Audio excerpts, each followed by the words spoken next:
Hello everybody! I'm back with a video for you.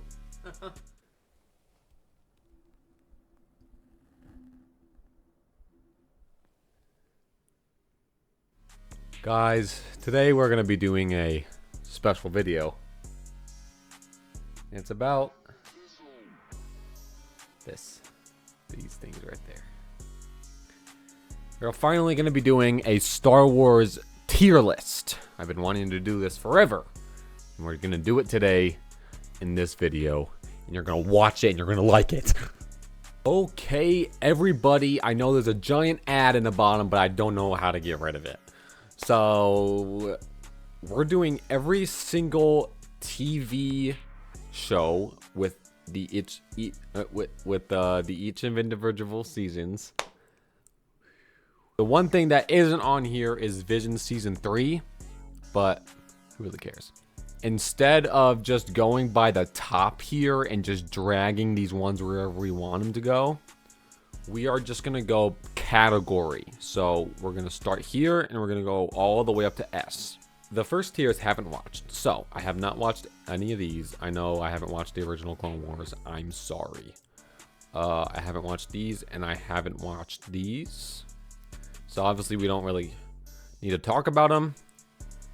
They don't have oh, here it is. Okay. So these are the shows I've never watched before. Obviously I'm just not interested in them. These is obviously not catered towards me. This looks like it sucks. I'm not watching this. And I know I should probably watch the old Clone Wars series. But I haven't watched it yet. And I don't want to watch these either. So, yeah, that's basically it about those. This is basically what I think is the worst show. And let's be honest, we all know what it is. It's right here. It sucks. It's bad. Now, don't get me wrong. Let me say this. I am higher on it than most people are. I do like the fights. I like the dialogue and stuff like that. It's just story and acting is just not the greatest. But even like characters, like I like some of the Jedi characters. I like some of the bad guy characters. Secondly, in E, I am gonna be putting Visions 2.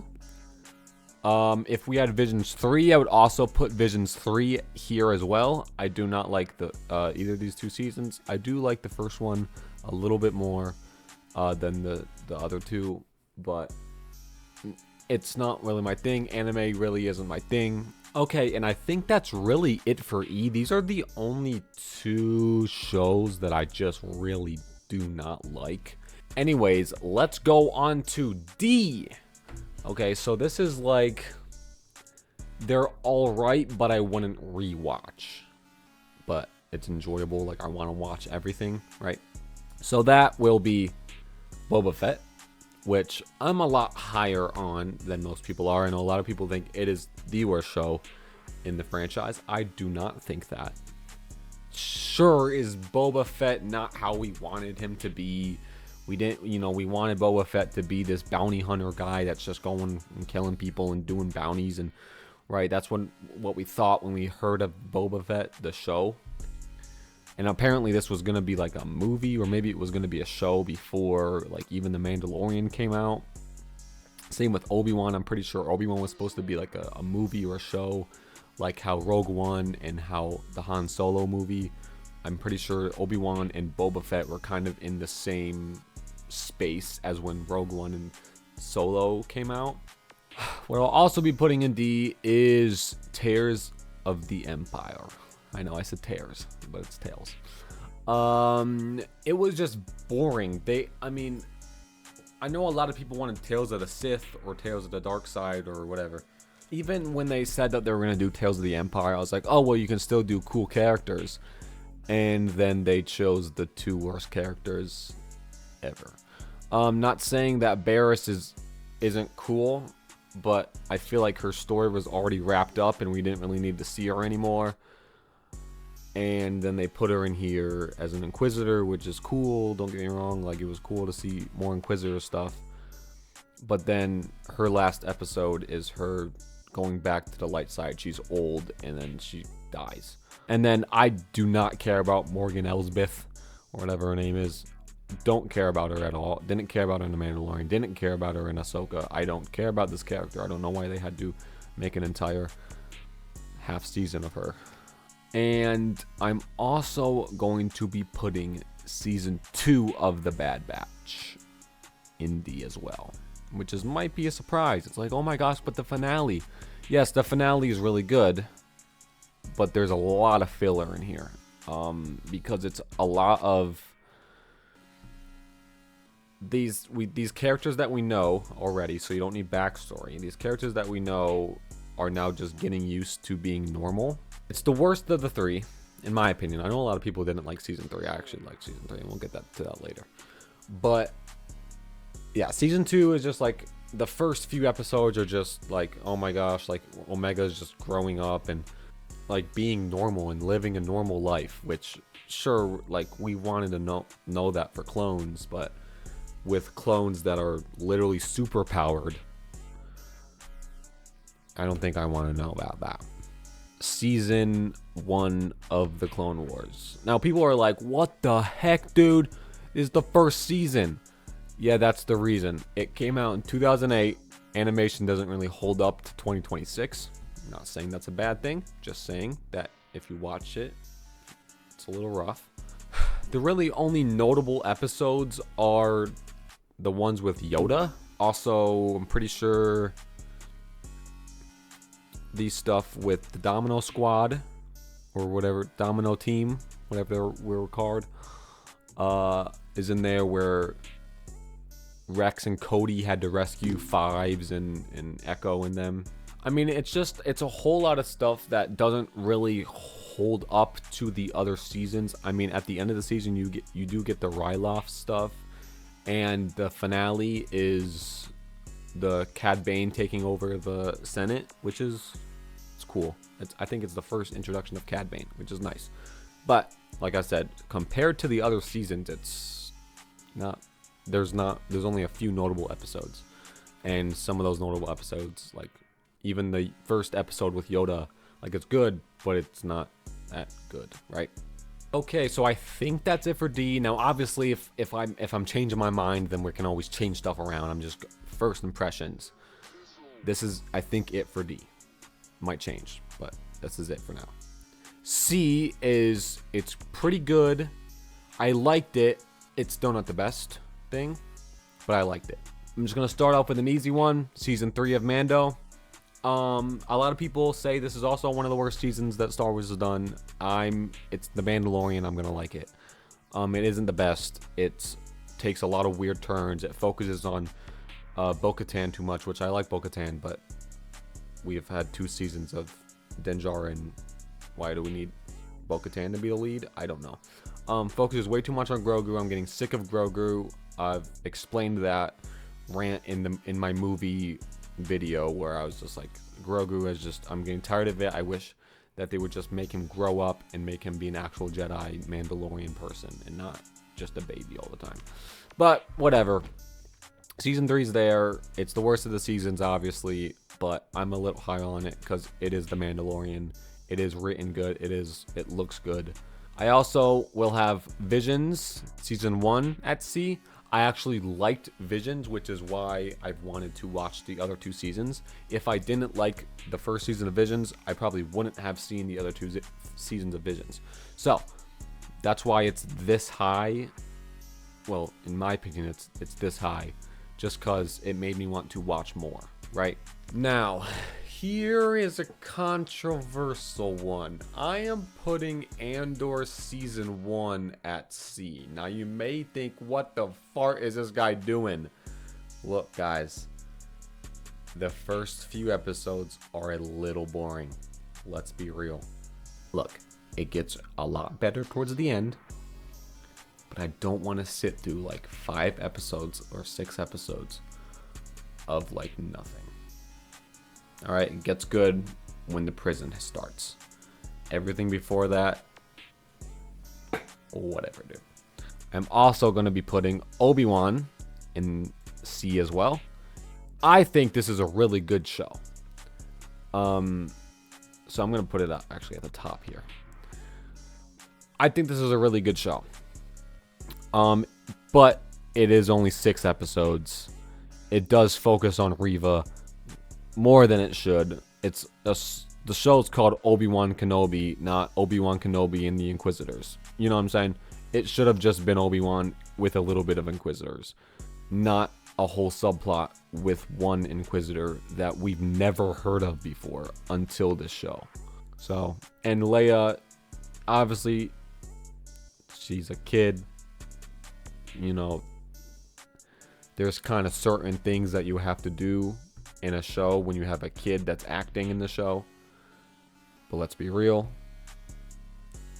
it isn't good acting. So I mean, but that's why it's on C. But it is high of C because I actually do like the show, because I like Anakin and I like Obi-Wan and I like their fights. I am also going to be putting in C is the 3rd season of Rebels. I think this is probably the worst season of Rebels. It has a lot of filler in this season specifically. I know a lot of people say that Rebels has a lot of filler in general, but I feel like season 3 kind of has a lot of them because it's, you know, obviously we have the season 2 finale and then it's everything after that, which I think they're kind of just readjusting. 3rd season's this one. Sorry guys. This is the 2nd or 3rd season. So yes, it puts Maul. I think season 3 is also with the Maul and Obi-Wan stuff, which is it's good. That's why it's in C, right? But it is the worst. Just because it was kind of, I think, a few months or a year even after the 2nd season happened. So that's why Ezra's different, Sabine's different.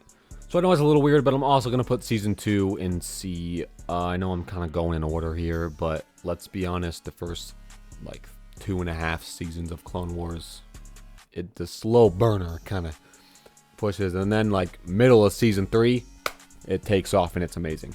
But we can all admit that the first 2 seasons of Clone Wars is a little iffy. There's good episodes, don't be wrong, like there's good episodes in each season. But as an entire season, if you're watching it back to back, these 2 seasons are the weakest. And that is it for C, I believe. Let's move on to B. This is, it's just a good show all around. There's maybe only a few bad parts about it, but all around, it's a pretty good show. First of all, I'm always going to wait till Clone Wars lasts, because that's a lot of stuff to remember. Season 1 Mandalorian, I think Season 2 is the best. Season 1, you kind of got it. You kind of have to commit to it, right? And that's what the first season I feel is like to me, because it's a lot of just, let's go on an adventure, let's go do here, and go do this, and then go here and go do this, which I'm not a big fan of, but I know it's kind of like an origin in a way for the Mandalorian, a character that we've never met or known of before. I am also going to put Tales of the Underworld in this category. I liked this. I think this was good. I think after Empire, that this was good. Obviously, Tales of the Underworld sounds a little like, okay, well, why would we do that? Like, there's literally Tales of the Sith. Like, why are we not doing Tales of the Sith? But seeing that Asajj Ventress, which we saw in season 3 of Bad Batch, and we are like, wait, what the fart? She's alive? That's weird. So cool that we got to see more of her story. And Cad Bane, which we have an origin for now. Like, we actually have a backstory of Cad Bane, which is, I think, pretty cool. We never got that before. I am also putting season 3 of Bad Batch. I like this season. I know a lot of people don't. I think it was actually interesting because it's dealing with the problems of the Empire better than what season 2 was. Season 2 had a little bit of it with Crosshair, the stuff with like people living in their home and whatever. Season 3, like, we literally saw Omega captured and being used with all these children to, like, because they're force sensitive, right? Also, we got to see the return of Crosshair being back to a good guy. We got to see, I wish we saw a little more of like, oh my gosh, it's Crosshair. It kind of like Crosshair and Omega landed on that little moon rock, and then they kind of met, and then it cut to a different time where Hunter and Crosshair and everything, they were all back on that one island planet, and you didn't really get to see like, oh my gosh, wait, they're reuniting as like they're good guys. It was nice. I don't think they really touched on Tech too much, seeing as he just had died. Since he just died in this second season finale, and now we're in the third season, and they mentioned him like twice in the whole season. It's a little weird. They also blew up the Marauder, which I'm so mad about because that was such a cool ship, but I understand you had to blow it up because obviously we don't know these characters in the original Childry. So I am also going to put season 1 of Rebels. Now, I understand season 1 of Rebels was a lot like, this is a kid show. It's a kid show. We're going to put this to babies. Babies are going to have it on, and they're going to laugh. Call me a baby, but I really like this season, all right? It's cool. It's interesting. It's new. Like, we've never...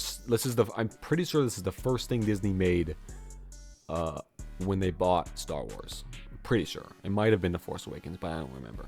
But yeah, I like the season. It sets up a lot of good stuff.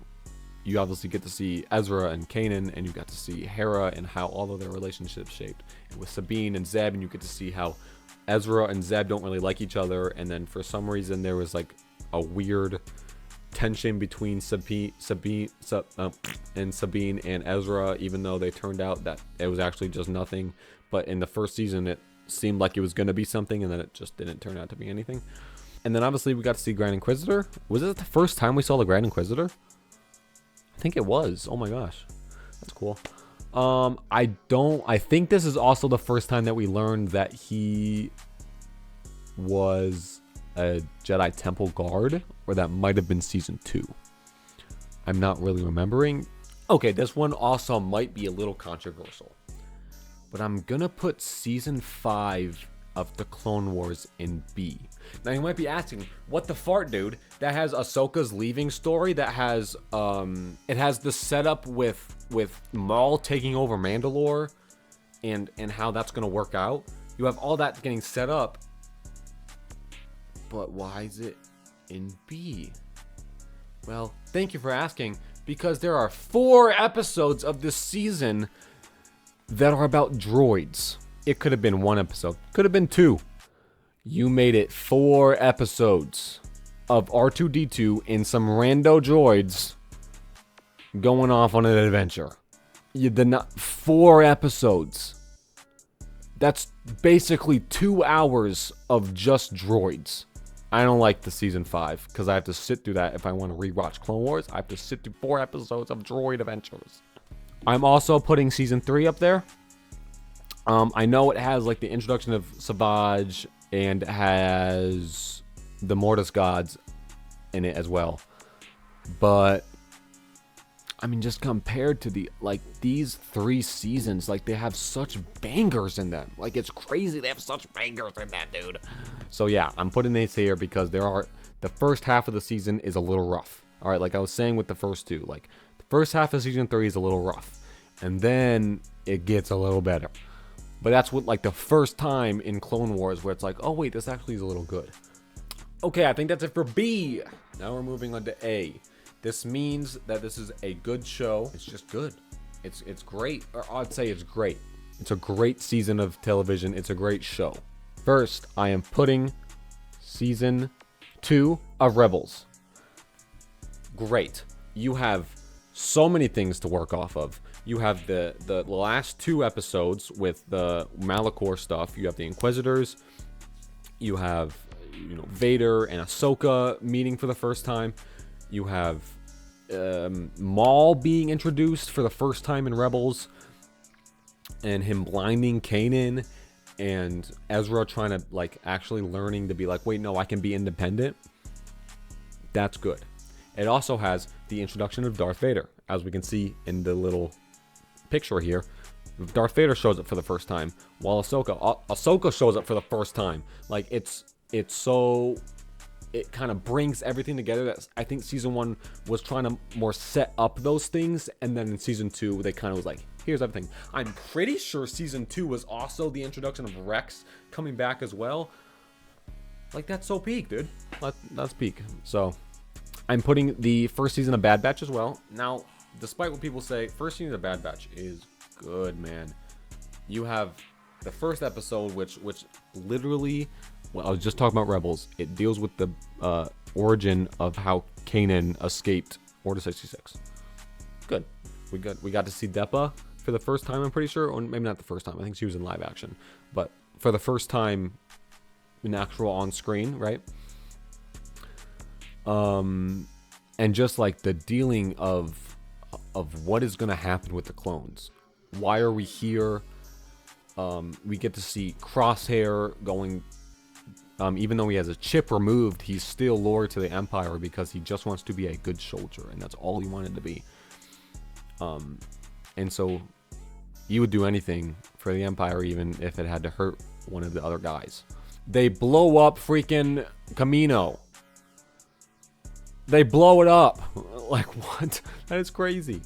I am also putting Tales of the Jedi. This is the best Tales, we all know. It has Count Dooku's origin, which is fantastic, and it has Ahsoka as well, from like how she was raised into the Jedi, from how she escaped Order 66, and then after that as well, it has the origin of Count Dooku and how he was raised, and Qui-Gon Jinn, and how Dooku went to the dark side, and we get to finally see how Yaddle fights. Is she like Yoda? Is she not like Yoda? And she fights like Yoda, but also she doesn't speak like him, which is a little weird. I don't know why they didn't do that, but yeah, that's Tales of the Jedi, and it's cool.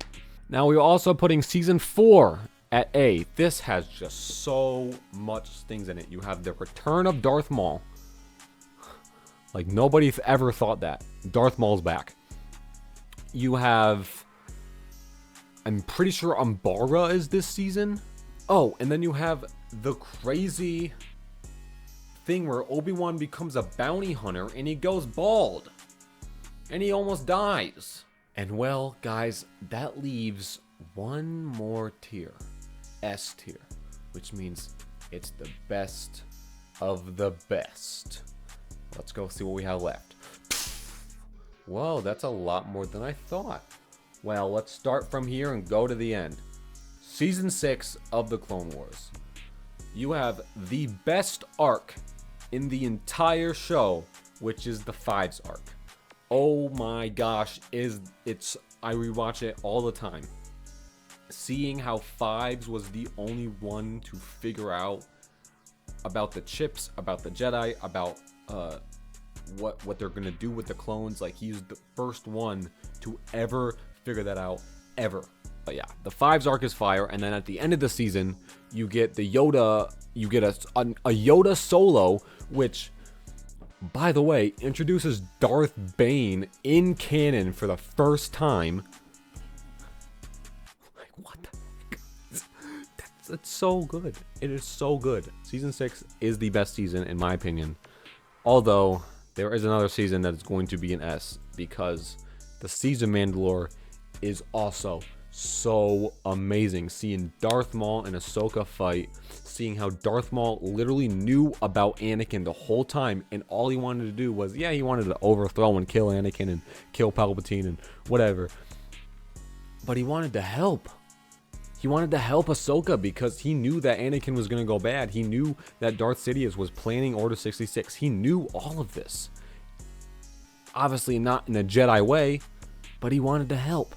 You get to see I'm pretty sure the first episode of the season is with Anakin and Obi-Wan. And Anakin has long hair, and they're like playing off each other, and they're fighting the droids. And yeah, that season's amazing, man. But the reason why it's not the best season is because you got the solo stuff with Ahsoka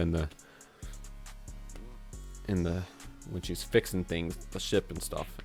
That's boring. But the final season of Rebels, this is my favorite season of the entire and everything on here. Star Wars Rebels is my favorite Star Wars show because of season 4. It is so because you would think from season 1 that this is going to be a kid show. They're going to do baby things. They're not going to do anything cool. Oh my goodness, they're going to just like waste so many Star Wars characters. And then season 3 and 4 come out, and it's like, this isn't a kid's show. I mean, it's probably about the same level of kid's show as Clone Wars was, right? Everything with Kanan. Spoilers, but the way Kanan goes is the best thing in Star Wars. Seeing how he sacrificed himself, and he knew it was going to happen. I don't know if people know that or not. He knew it was going to happen. That's why he talked to the wolf, like an episode before his episode of him dying. The episode before, he got stopped by one of the wolves to talk to them. He knew he was gonna die that day, and he sacrificed himself so that he could see again. He used the Force, and it implies, well, for me at least, that he could have done that whenever he wanted to, but he did that in that moment because he knew it was his last. That's peak. You also have the finale with, you have literally everybody. You have Rex, Rolf, obviously Gregor's dead, R.I.P. You have the whole Ghost Squad. Everybody's taken over. Then Ezra summons the Port Girls to the ship, because honestly, without those dudes, Ezra would probably lose. You get to see, I mean, Palpatine showed up for a little bit, and then like the ending is like with Ezra and Thrawn just disappearing. Yeah. It's such a great season, and it literally makes my favorite show in Star Wars. Star Wars Rebels is my favorite show in Star Wars. Season 2 of Mandalorian is also S tier for obvious reasons. You have just more of what season 1 did, but just so much better, in my opinion. And maybe it's because of the cameos. I don't really care, dude. Like, seeing Bo-Katan in live action was nice. Obviously, it was better in season 2 than it was in season 3, where she was just in every single episode and we only focused on her, right? Seeing Ahsoka for the first time, literally the first time we saw Ahsoka, and her opening scene where she's cutting the people in darkness with her white lightsabers. Oh my, like, people hate on how Ahsoka looked, but you can't lie, like, that opening scene is so good. And then, obviously, the finale, we all know, is one of the greatest live-action Star Wars episodes ever, because you get Luke Skywalker. You also get a nice fight with the Darksaber, and you get to see how Din Djarin's like, oh my gosh, wait, dude, I can now actually use the Darksaber. Oh, Boba Fett was in it too. I keep forgetting about that dude. And they blew up the Razor Crest, which is probably the only bad thing about this season, is they blew it up. But it doesn't matter because it's coming back anyways. So, Andor season 2. I mean, look, I'm gonna be honest with y'all. First, like, 5 episodes, first 6 episodes, same thing I have with Andor with season 1. It is very boring. All right, especially the first 3 episodes. Very boring. I know a lot of people like the Mon Mothma story. I really don't care about politics in Star Wars. I know a lot of people like it. I don't. I know there's a controversial thing in the first 3 episodes that a lot of people were like, what the fart, dude? Why would you put that in Star Wars? Well, guess what? It's in Star Wars now. And who cares? The Gorman. Yeah, that, ever since, like, I'm pretty sure it's episode 7, I believe. Episode 7. Everything after that is the greatest thing you'll ever see in your life. And I know I've said that for basically every single thing in this S category, but dude, after episode 7, every episode is just hit for hit for hit. Every scene is hit for hit for hit in every single episode. It's crazy that I really did not care about. I was like, oh, season 2 is gonna be weird because it's doing that stupid time jump thing, which I still don't like, but I understand why they had to do it, right? Yeah, and apparently also they like retconned how K2SO became part of the rebellion. Who cares, man? Like, just, it's a good show. And then My favorite live action show is Ahsoka. What? You like this show? Yeah, I do. Do you know why? Because I like this show. But you know why? This is my favorite Star Wars show of all time. This is basically just season 5 of this show. So basically, this is my favorite live action show. Anakin, back in live action, with the Clone Wars first time in live action, Captain Rex first time in live action. You get the baby Ahsoka first time in live action. And it's really just that episode. But no, Thrawn first time in live action. You get the reveal that the Night Sisters aren't even from the galaxy. They're from the other galaxy, and they had to travel on the Purrgil. I still don't know how to say their names, by the way. To get to the main galaxy and settle on Dathomir. And people want to complain that, oh, Ahsoka's grumpy, she's old, and she doesn't know how to fight, and she's not how she used to be. Yeah, I know. Bro, I don't care. I got to see Ezra. I got to see Hera. I got to see Anakin again. Like, who cares if it's... Yeah, it's called Ahsoka. Cool. What about the other characters, guys? Let's lock in. Anyways, I think this is the tier list. Do I want to switch anything around? I think this is a perfect list. And if you don't say it is, then that's on you. And you don't know good television. So, this is my list. I know I have a lot of controversial stuff on there. Maybe the one thing is I could move Obi-Wan up to the end of B. But then that's putting a lot in B. So, we're going to leave it. And well... That's it, guys. It's over. It's done. Never doing this again. I'll make sure to give a good present for Christmas.